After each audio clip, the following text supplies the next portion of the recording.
দেখেন বাংলা কথা বুঝেন না আমার কথা ভাই, আপনার ভিডিও করেন সুন্দর করে করেন আপনি যেভাবে তেলটা ভরে নিচ্ছেন একটা মন মতো ঠাইসা তেল ভরে সিস্টেম না। হ্যাঁ তো আমাদের কি বুঝাইতেছে এটি? চোরের মায়ের বড় গলা। রাজধানীর একটি পেট্রোল পাম্পে 12 লিটার তেলের ট্যাঙ্কিতে কিভাবে 13, 14 কিংবা 15 লিটার তেল ঢুকে, প্রশ্ন আপনাদের কাছে। একজন বাইকার তার বাইক নিয়ে এই পাম্পে তেল আনতে যায়, কিন্তু সমস্যা হচ্ছে তার তেলের ট্যাঙ্কির ধারণ ক্ষমতা হচ্ছে 12 লিটার, কিন্তু সেখানে তেল ঢুকে যায় 15 লিটার। এখন কথা হচ্ছে বাকি তেল গেল কোথায়? ওই লোক যখন বারবার সেই পাম্পের কর্মকর্তাদেরকে এই ব্যাপারটি বুঝাবার চেষ্টা করতেছিল, তখনই সেখানে চলে আসে একজন সাংবাদিক। ওই সাংবাদিক এবং ভুক্তভোগী যখন একসঙ্গে পাম্পের কর্মকর্তাদেরকে বারবার জিজ্ঞেস করতে থাকে 12 লিটারের একটি ট্যাঙ্কিতে 13 লিটার তেল কিভাবে ঢুকে। এই লোকটি কিন্তু এই গাড়িটি পাম্পে ঠেলে আনেনি, তিনি চালিয়ে আসে, তার মানে তার ট্যাঙ্কিতে আগেও তেল ছিল। তাহলে এত তেল গেল কোথায়? তাহলে কি ট্যাঙ্কির ভিতরে গায়েবী কোনো ট্যাঙ্কি রয়েছে? তা না হলে তেল গেল কোথায়? প্রশ্ন আপনাদের কাছে। দাঁড়িয়ে রেখে দিনের বেলা এভাবে ডাকাতি করা, এটা কতটা যুক্তিসঙ্গত?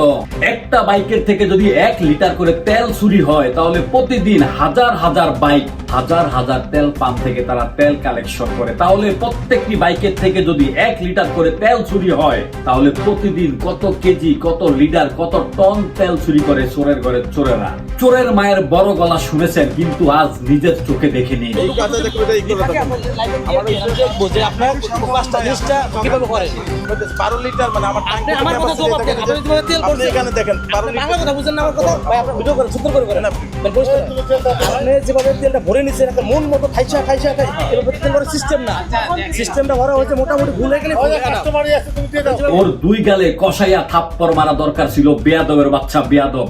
চুরি তো করেছে, তার ভিতরে জোত চুরি। এই সমস্ত কুলাঙ্গারের বাচ্চাদের জন্য মানুষ বাইকে গাড়িতে তেল নিয়ে শান্তি পায় না। কারণ একটা বাইকে যদি 12 লিটার ট্যাঙ্কিতে 13 লিটার তেল ঢুকে, তাহলে একটা গাড়ি থেকে কি পরিমাণে তারা ডাকাতি করে। ও কিন্তু মুসলমান না, কারণ কোন শয়তান মুসলমান হতে পারে না। মানুষ ঠকানো কোন ব্যক্তি মুসলমান হতে পারে না। ও মুসলমানের লেবাস ধরে মানুষদেরকে ঠকাচ্ছে।